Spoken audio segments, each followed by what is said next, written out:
Cotton की और sugar cane की। इसके लिए पिछले दिनों ये फैसला भी लिया गया था कि एक तो वेरिफिकेशन टाइमली करवाने के लिए सारे डिस्ट्रिक्ट लेवल पर एडीएस को डीडीएस को डायरेक्ट किया गया है कि वो अपनी रिपोर्ट सबमिट करें। साथ में कमेटी डिप्टी कमिश्नर, एसडीएम, तहसीलदार, इनके लेवल पर भी बनाई जाएगी जो प्रत्येक मरबे की वेरिफिकेशन करवा कर देने का काम करें। प्रोक्योरमेंट के लिए जो संबंधित तैयारियां हैं उसके अंदर पहले ये फैसला लिया गया था कि प्रोक्योरमेंट प्रदेश के अंदर 1 तारीख से 1 अक्टूबर से प्रत्येक फसल की करेंगे, क्योंकि कई फसलें 10 अक्टूबर के बाद आती है, उसकी प्रोक्योरमेंट तो 1 तारीख से करी जाएगी। मगर कई जगह से ये रिक्वेस्ट भी बारी बारी आई थी कि पैडी की प्रोक्योरमेंट के ऊपर, प्रीपोनमेंट के ऊपर सरकार विचार करे। आज तमाम एजेंसी से चर्चा भी करी गई है, क्योंकि गन्नी बैग्स और मार्केटिंग बोर्ड द्वारा चाहे वो सड़कों की रिपेयर्स हो, वेइंग स्केल्स की मेंटेनेंस हो, प्रोक्योरमेंट मीटर्स हो, बैगेजिंग मशीन्स हो, कई टेक्नोलॉजिकल एडवांसमेंट के इश्यूज हम ऐड कर रहे हैं। उसके ऊपर यही विचार एग्रीकल्चर डिपार्टमेंट का था कि 25 तारीख से तमाम डिपार्टमेंट अपनी प्रोक्योरमेंट प्रोसेस को शुरू कर सकते हैं और 25 सितंबर, और उसके लिए क्योंकि प्रोक्योरमेंट पीडीएस के अंदर जो होनी है वो फूड एफसीआई के द्वारा होनी है, इसलिए हम केंद्र सरकार को ये पत्र लिखेंगे कि हमें परमिट किया जाए कि 1 तारीख की बजाय उसको 6 दिन एडवांस कर 25 तारीख से हमें परमिशन दी जाए कि हम पैडी की प्रोक्योरमेंट करेंगे। प्रदेश के अंदर पिछले साल 198 प्रोक्योरमेंट सेंटर्स अलग अलग मंडियों में निर्धारित किए गए थे। इस बार हमने मिल्स को भी प्रोक्योरमेंट सेंटर्स बनाने का फैसला लिया है और जो प्रोक्योरमेंट होगी उसको लगभग 400 के आसपास प्रोक्योरमेंट सेंटर्स और सब सेंटर्स बनाकर प्रदेश में हम चलाने का काम करेंगे। बाजरे की प्रोक्योरमेंट भी पिछली बार 60-62 के आसपास मंडियों में हुई थी, उसको भी बढ़ाकर दुगना हम करने का काम करेंगे, जिससे कोविड के अंदर जैसे वीट की प्रोक्योरमेंट के अंदर हमारा कोई भी फार्मर, कोई भी मार्केटिंग एजेंसी का या प्रोक्योरमेंट एजेंसी का व्यक्ति इफेक्ट नहीं हुआ था, आने वाले समय में भी उस तरह की सेफ्टी एक एक किसान की भी और हमारे प्रोक्योरर की भी हम रख पाएँ।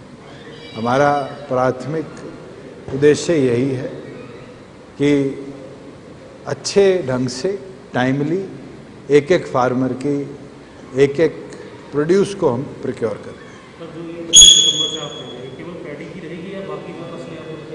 जो और फसलें हैं उनकी एवरेज जो मंडी का आना होता है वो 10 अक्टूबर के बाद होता है, तो वो पहले ही हमने उसको प्रीपोन कर 1 अक्टूबर किया था, क्योंकि एक लौती ऐसी फसल पैडी है जो केंद्र सरकार के लिए पीडीएस के लिए हम प्रोक्योर करते हैं, इसलिए वो निर्णय लिया गया कि केंद्र से हम आग्रह करेंगे कि हमें एडवांसमेंट की परमिशन दी जाए।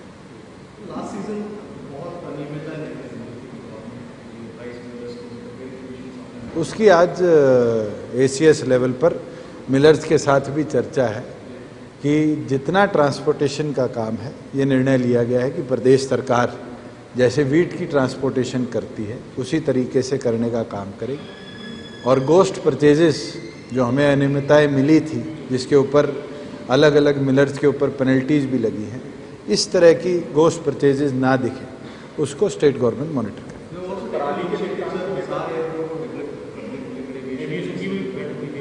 हिसार एयरपोर्ट के अंदर जहां इन्वायरमेंटल क्लियरेंस से एक चीज़ हमें दिखी कि जो उसके अंदर इन्वॉल्व नहीं हो रही थी, टैक्सी वे बनाने की, उसका कंस्ट्रक्शन का काम शुरू हो चुका है।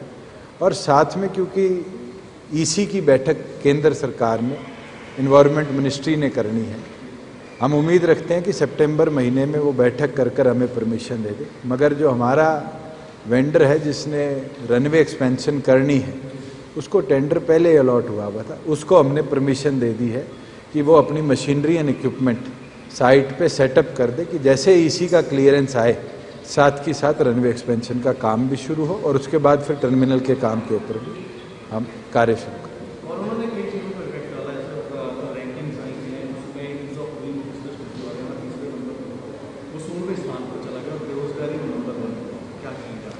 देखो, केंद्र का जो सर्वे आया है वो 2019 का आया है। 2020 के अंदर हमने हमारी जो नई पॉलिसी का हम चर्चा प्रत्येक सेक्टर से, मैंने तो एमपी से, एमएलए से भी, साथ में हर इंडस्ट्री के व्यक्ति से आग्रह किया है कि इनपुट दे। और हम उम्मीद करते हैं कि जो 1 अक्टूबर से हरियाणा प्रदेश की Haryana enterprise and employment promotion policy बनेगी, हीप बनेगी, उस हीप के अंदर मैं ये उम्मीद रखता हूँ कि अगले 1 साल में हम बड़ी इन्वेस्टमेंट भी प्रदेश की तरफ लेकर आएंगे और प्रदेश में एम्प्लॉयमेंट के जो नंबर्स हैं उसमें एक बड़ा आप फ्लक्चुएशन देखेंगे, बड़ी इंक्रीज़ देखेंगे। जिस तरह के नंबर अब आए हैं उनका डाटा किस तरह रिकॉर्ड हुआ है, केंद्र सरकार ने उनको किस एजेंसी से करवाया है, मैं उस पर टिप्पणी नहीं कर पाऊँगा क्योंकि ये डाटा 2019 का है।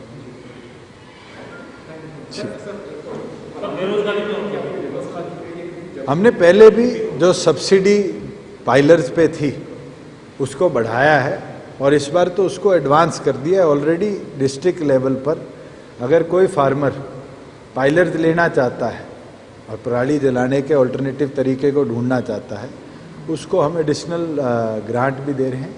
और जैसे पिछले साल हमने प्रोक्योर भी किया था, ज़रूरत पड़ेगी तो हम उसी पैटर्न पे इस साल भी पराली वेस्ट को प्रोक्योर कर रिन्यूएबल एनर्जी की ओर डाइवर्ट करें। Thank you.